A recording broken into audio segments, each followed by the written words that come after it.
नमस्कार दोस्तों, स्वागत है आप सभी का आपका अपना यूट्यूब चैनल सीनियर वाला सर में। मैं अजित सर आज आपके लिए लेकर आया हूँ क्लास 10th का जो बिहार बोर्ड से एग्ज़ाम देने वाले हैं 2025 में, उनके लिए भौतिकी का फिजिक्स का चैप्टर है मानव नेत्र और उसके रंग बिरंगे संसार से टॉप 30 क्वेश्चन आज आपके पास लेकर आया हूं, जो कि प्रीवियस क्वेश्चन है, PYQ है। आपके पास 30 ऐसे प्रश्न हैं जो PYQ के रूप में है, जो इस चैप्टर से बार बार पूछे जाते हैं। वो बार बार पूछे जाने वाले एग्जाम में ये पूछे जाते हैं। तो आप एक बार देख लें सभी प्रश्नों को, तो आपको एग्जाम में बहुत ही लाभ मिलेगा।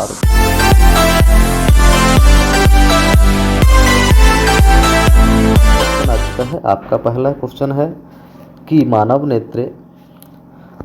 नेत्र किस भाग पर वस्तु का प्रतिबिंब बनाता है। मानव नेत्र जो है किस भाग पर, या मानव नेत्र की किस भाग पर जो है से वस्तु का प्रतिबिंब बनता है, कहाँ पे बनता है। तो वस्तु का प्रतिबिंब कहाँ बनता है, कार्निया पर, परितारिका का पुतली पर, रेटिना या दृष्टिपटल पर बनता है। कहाँ पे बनता है उसके बारे में आपको बताना है।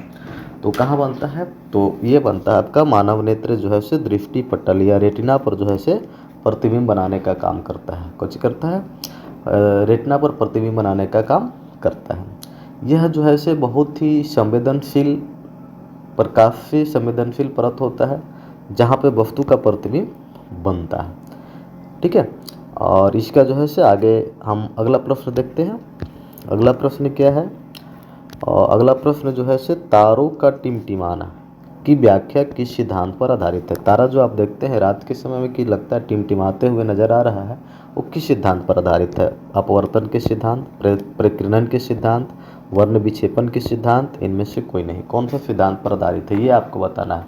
तो तारे का टिमटिमाना, तो आप जानते हैं कि तारे जो है से प्रकाश की चाल जो है, तारे की चाल जो है से बहुत दूर होता है। पृथ्वी की अपेक्षा बहुत दूर होने के कारण पृथ्वी पर आने वाले प्रकाश जो होते हैं, तारे से जो चल करके प्रकाश आता है, वो पृथ्वी के वायुमंडलीय सतह पर कई परतों से टकरा करके उसमें अपवर्तन की क्रिया होती है। कुछ होती है, अपवर्तन की क्रिया होती है। इसीलिए ये जो है से अपवर्तन के सिद्धांत पर काम करता है। क्या करता है, अपवर्तन के सिद्धांतों पर काम करता है। तो इसका आंसर एप्पल हो जाएगा। अगला क्वेश्चन है कि नेत्र लेंस की फोकस दूरी अधिक हो जाने से कौन सा दृष्टि दोष उत्पन्न होता है। जब नेत्र लेंस की फोकस दूरी अधिक हो जाता है तो कौन सा दृष्टि दोष उत्पन्न होता है, ये आपको बताना है। निकट दृष्टि दोष, दूर दृष्टि दोष, जरा दृष्टि दोष, इनमें कोई नहीं। क्या होता है आपको बताना है।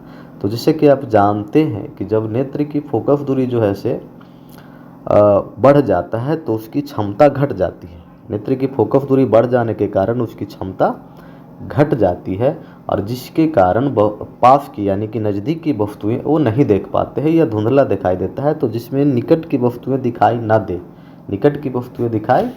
दे, उसको हम क्या कहते हैं, दूर दृष्टि दोष कहते हैं। क्या कहते हैं, दूर दृष्टि दोष, यानी कि दूर दृष्टि दोष इसका आंसर हो जाएगा। इसका आंसर हो जाएगा दूर दृष्टि दोष।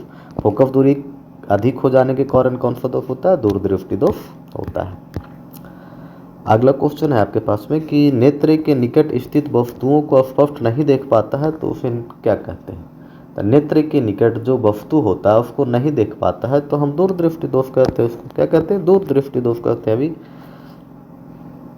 ठीक है, इसका आंसर दूर दृष्टि दोष कौन हो जाएगा। चलिए अगला क्वेश्चन है आपके बीच में जो क्वेश्चन है कि श्वेत प्रकाश की किरणें जब किसी प्रिज्म से होकर गुजरती है, श्वेत प्रकाश की किरणें जब किसी प्रिज्म से होकर गुजरती है तो जो रंग सबसे अधिक विचलित होता है वह कौन सा रंग होता है, जिसका विचलन सबसे अधिक होता है। श्वेत रंग को जब प्रिज्म से गुजारा जाता है तो किस रंग का विचलन सबसे अधिक होता है, आपको यही बताना है। कौन से रंग का विचलन सबसे अधिक होता है ये आपको बताना है। कौन सा होगा, लाल नीला होगा, नीला लाल बैगनी, या नीला और लाल दोनों होगा। कौन सा होगा, तो जैसे कि आपको पता है कि जो श्वेत प्रकाश होता है इसमें 7 रंग होते हैं। प्रिज्म से गुजरता है तो 7 रंग में विभक्त होता है। 7 रंगों में जो बैगनी रंग होता है उसका तरंगदैर्घ्य सबसे कम होता है, उसका तरंगदैर्घ्य सबसे कम होता है, इसीलिए सबसे अधिक विचलित होने वाला है। सबसे अधिक विचलित होने वाला। क्या क्वेश्चन पूछ रहा है आपका? सबसे अधिक विचलित होता है। तो कौन सा कलर का होता है? बैगनी का होता है। तो इसका आंसर बैगनी हो जाएगा। श्वेत प्रकाश को जब फ्रिज में से गुजारा जाता है तो बैगनी रंग का विचलन सबसे अधिक होता है और लाल रंग का सबसे कम होता है। चलिए अगला क्वेश्चन है आपके पास में कि आपने लेंस की फोकस दूरी को बदलकर दूरी या निकट स्थित वस्तुओं को साफ साफ देखने की आँख के गुण है। कौन सा आँख के ऐसा गुण है जिसके कारण फोकस दूरी को बदल कर दूर या निकट की वस्तुओं को देख सकता है? दूरदृष्टिता, समंजन क्षमता, निकट दृष्टिता या जरा दृष्टिता, क्या होगा? तो इसको हम बोलते हैं समंजन क्षमता। क्या बोलते हैं? समंजन क्षमता इसका आंसर हो जाएगा। नेत्र की समंजन क्षमता के कारण ही दूर या निकट वस्तुओं को जो है से आपस में देख पाता समायोजन करके, इसलिए इसका हो जाएगा समंजन क्षमता। अगला क्वेश्चन है दूरदर्शिता यानी कि जरा दूरदर्शिता, जरा यानी कि जरा दृष्टि दोष से पीड़ित व्यक्ति का उपचार किस प्रकार के लेंस से किया जाता है? जरा दृष्टि दोष से पीड़ित व्यक्ति है तो उसका इलाज या उपचार किस प्रकार के लेंस से किया जाता है? अवतल लेंस, बाइफोकल लेंस, अपसारी लेंस, अभिसारी लेंस, कौन सा लेंस से किया जाता है? तो इसका जो है से दोष का बाइफोकल लेंस के द्वारा उपयोग किया जाता है। बाइफोकल लेंस में क्या होता है कि दोनों लेंस होते हैं, अवतल और उत्तल दोनों होते हैं। ऊपर के भाग में दूरदृष्टि दोष के लिए लगाया जाता है और नीचे के लिए निकट दृष्टि दोष के लिए लगाया जाता है। यानी कि इसमें दोनों प्रकार के दोष का निवारण किया जा सकता है। दोनों तरह के लेंस इसमें लगे होते हैं, इसलिए बाइफोकल लेंस का इस्तेमाल किया जाता है जरा दृष्टि दोष में। अगला क्वेश्चन आपके पास में है कि नेत्र की समंजन क्षमता कम हो जाने से उत्पन्न होता है। तो नेत्र की जब समंजन क्षमता कम हो जाएगा, नेत्र की जब समंजन क्षमता यानी कि निकट या दूर की वस्तुओं को देखने की जो क्षमता होता है वो कम हो जाता है, तो कौन से दोष उत्पन्न होता है? कौन सा दोष उत्पन्न होता है ये आपको बताना है। निकट दृष्टि दोष, दूर दृष्टि दोष, जरा दृष्टि दोष, वर्णधाता रोग। तो अभी इससे पहले वाले क्वेश्चन में आप देखे थे कि घटा बढ़ा करके जो देख लेता है उसको हम क्या कहते हैं? तो जरा दृष्टि दोष कहते हैं। तो इसका भी दोष क्या होगा? क्षमता कम हो जाएगा तो जरा दृष्टि दोष हो जाएगा। कौन सा होगा? जरा दृष्टि दोष को, इसका आंसर हो जाएगा। अगला क्वेश्चन आपके पास में है कि चंद्रमा पर खड़ा अंतरिक्ष यात्री को आकाश प्रतीत होता है। कोई भी व्यक्ति अगर चंद्रमा पर खड़ा होता है अंतरिक्ष यात्री, तो आकाश कैसा दिखाई देता है? नीला दिखाई देता है, उजला दिखाई देता है, लाल दिखाई देता है, काला दिखाई देता है, कैसा दिखाई देता है? तो जैसे कि आपको पता है कि चंद्रमा पर कोई वायुमंडल नहीं है, कोई वायुमंडल नहीं है, जिसके कारण प्रकाश का जो प्रकीर्णन होता है वो नहीं हो पाता। जब प्रकाश की प्रकीर्णन नहीं होगा तो आकाश कैसा दिखाई देगा? काला दिखाई देगा। किसी प्रकार का घटना नहीं होगी, काला दिखाई देता है। कैसा दिखाई देता है? तो आज चंद्रमा पर से अंतरिक्ष यात्री को आकाश जो है से काला दिखाई देता है। चलिए अगला क्वेश्चन है आपके बीच में। क्वेश्चन है कि श्वेत रंग कितने रंगों से के मेल से बना होता है? श्वेत रंग कितने रंगों के मेल से बना होता है? तभी पहले ही चर्चा किए थे हम लोग, कितने रंगों के बना होता है? तो 7 रंगों से बना होता है। कितने रंगों से बना होता है? 7 रंगों से बना होता है। इसमें कौन कौन से 7 रंग होते हैं? तो बैगनी, नीला, हरा, पीला, नारंगी, लाल होते हैं। इसे हम लोग शॉर्ट में बैजानी हापी नाला के नाम से भी जाना जाता है। तो ये हमारा 7 रंगों के मिश्रण से बना होता है श्वेत रंग। आगे देखते हैं कि अगला क्वेश्चन में क्या कहता है कि दृश्य प्रकाश में किस वर्ण का तरंगदैर्घ्य अधिकतम होता है? दृश्य प्रकाश मतलब देखने वाला जो प्रकाश होता है उसमें कई रंग होते हैं, 7 रंग होते हैं। अभी देखिए इसमें तरंगदैर्घ्य अधिकतम किसका होता है? तरंगदैर्घ्य अधिकतम किसका होता है ये बताना है कि तरंगदैर्घ्य किसका होता है? बैगनी का, लाल का, नीला का, पीला का।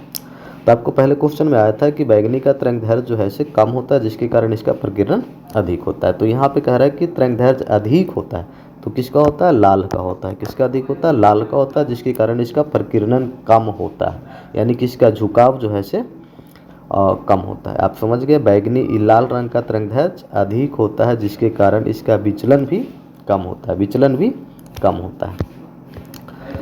चलिए अगला क्वेश्चन में है आपका, अगला क्वेश्चन है कि इंद्रधनुष का बनना किस परिघटना पर आधारित होता है? इंद्रधनुष किस परिघटना पर बनता है?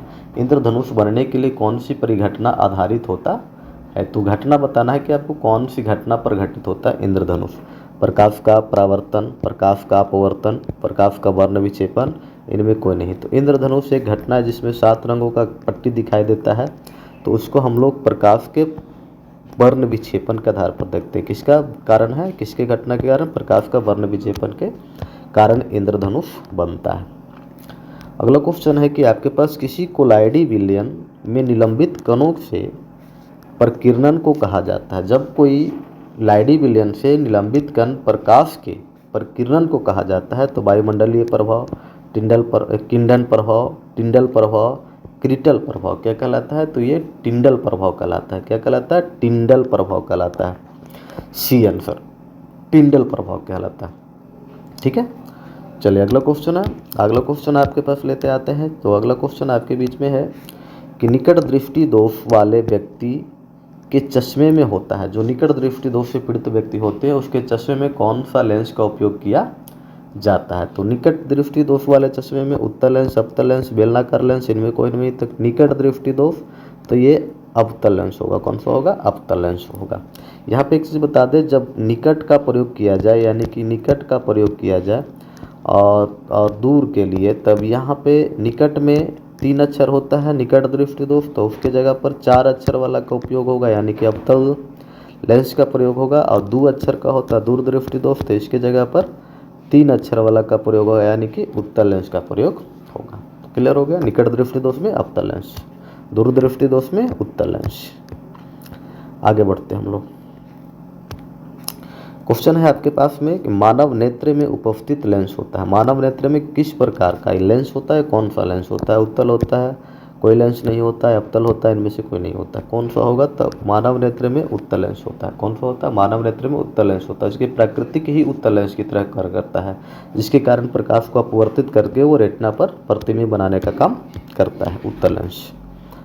अगला क्वेश्चन है आपके पास में कि निम्न में से किस दृष्टि दोष में नेत्र को क्रिस्टलीय लेंस धुंधला हो जाता है। क्रिस्टलीय जो लेंस होता है, नेत्र का जो लेंस होता है वो धुंधला हो जाता है। कौन सा दोष के कारण, निकट दृष्टि दोष, मोतियाबिंद, दीर्घ दृष्टि दोष, जरा दृष्टि दोष। तो धुंधला क्रिस्टलीय जो धुंधला हो जाता है, जिसके कारण पूर्ण रूप से प्रतिबिंब जो है नहीं बन पाता है, तो वो मोतियाबिंद के कारण होता है। चूँकि प्रकाश धुंधला हो जाने के कारण रेटिना तक प्रकाश पहुँच नहीं पाता, जिसके वजह से वो प्रतिबिंब पूर्ण रूप से नहीं बना पाता है। प्रतिबिंब पूर्ण रूप से नहीं बना पाता है, जिसके कारण वो दिखाई नहीं पड़ता है साफ साफ, तो ये मोतियाबिंद हो जाएगा। क्या हो जाएगा, मोतियाबिंद। अगला क्वेश्चन है आपके बीच में, जो क्वेश्चन है आपका, वो क्वेश्चन है आपके बीच में जो आ रहा है वो है स्पेक्ट्रम प्राप्त करने के लिए किसका उपयोग किया जाता है। तो सिंपल सा क्वेश्चन, आप जवाब दे सकते हैं कि कौन सा, कांच की सिल्ली होगा, अपवर्तन दर्पण होगा, उत्तल लेंस होगा, या फ्रिज में होगा। तो स्पेक्ट्रम के लिए उपयोग किया जाता है, फ्रिज में का इस्तेमाल किया जाता है। फ्रिज में का इस्तेमाल किया जाता है जो 7 रंगों में विभक्त कर देता है प्रकाश, श्वेत प्रकाश को।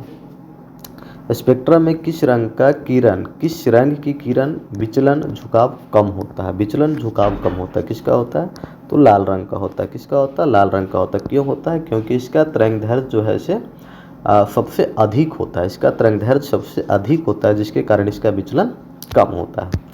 अगला क्वेश्चन है आपके बीच में, जो आगे वाला क्वेश्चन है वो फ्रिज में से प्रकाश की कौन सी परिघटना घटित होता है। तो फ्रिज में से प्रकाश की कौन सी परिघटना, तो अभी हम लोग देखें कि प्रकाश का जो है फ्रिज में से जो है वर्ण विक्षेपण की प्रक्रिया होता है। कौन सी प्रक्रिया होता है, वर्ण विक्षेपण की क्रिया होती है।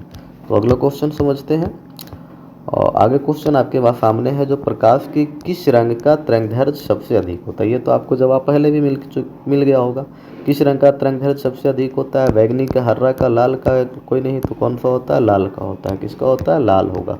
यदि ऑप्शन में आपका दूसरा रहता, लाल नहीं रहता, हो सकता था, लेकिन लाल यहाँ पे आंसर है और इसका आंसर क्या होगा, लाल वाला होगा। इसमें अगला क्वेश्चन देखते हैं हम लोग। अगला क्वेश्चन जो है आपके बीच में, यह नेत्र गोलक का व्यास होता है। आप जानते हैं कि नेत्र गोलक लगभग गोलाकार होता है, तो उसका व्यास कितना होगा ये आपको बताना है। 2.3 cm, 2.4 cm, 3.3 cm, 3.4 cm, कौन सा होगा, तो 2.3 cm का होता है लगभग इसका व्यास, गोलीय नेत्र का, नेत्र गोलक का व्यास। अगला क्वेश्चन है कि मानव नेत्र में किस प्रकार का लेंस पाया जाता है। ये मानव नेत्र में किस प्रकार का लेंस पाया जाता है, उत्तल लेंस पाया जाता है। कौन सा लेंस पाया जाता है, उत्तल लेंस पाया जाता है। अगला क्वेश्चन है कि मानव आँख में प्रवेश करने वाले प्रकाश की मात्रा को नियंत्रित करता है। आँख में जो प्रवेश करने वाले प्रकाश की मात्रा होता है उसका नियंत्रण कौन करता है? परितालिका, पश्चमावी पेशी या पुतली, लेंस, कौन किसके द्वारा होता है? तो परितारिका के द्वारा किया जाता है। किसके द्वारा किया जाता है? परितारिका के द्वारा मानव नेत्र का जो है से प्रति किया जाता है। परितारिका जो है से पुतली का आकार बदलता है और इससे प्रकाश की मात्रा को नियंत्रित होता है। इसलिए मुख्य काम जो है से कौन करता है? परितारिका करता है। ये ही इसके वजह से जो है पुतली आँख बंद होता है, जो पुतली होता है बंद होता है और खुलता है, तब प्रकाश की मात्रा को नियंत्रित। ये ऊपर से दिखने के लिए होता है लेकिन काम कौन करता है? परितारिका करता है। ठीक है, इसलिए इसका वास्तविक आंसर परितारिका ही होगा। बहुत लोग कन्फ्यूजन कर जाता है कि पुतली होता है परितारिका होता है, तो लेकिन वास्तविक इसका आंसर जो होगा परितारिका होगा। परितारिका के कारण पुतली का आकार बदलता है और प्रकाश की मात्रा को नियंत्रित करने में सहायता करता है। चलिए ठीक है, अगला क्वेश्चन देखते हैं। वस्तु को हटा लेने के बाद मानव नेत्र पटल पर प्रतिबिंब कितने सेकेंड तक बना रहता है?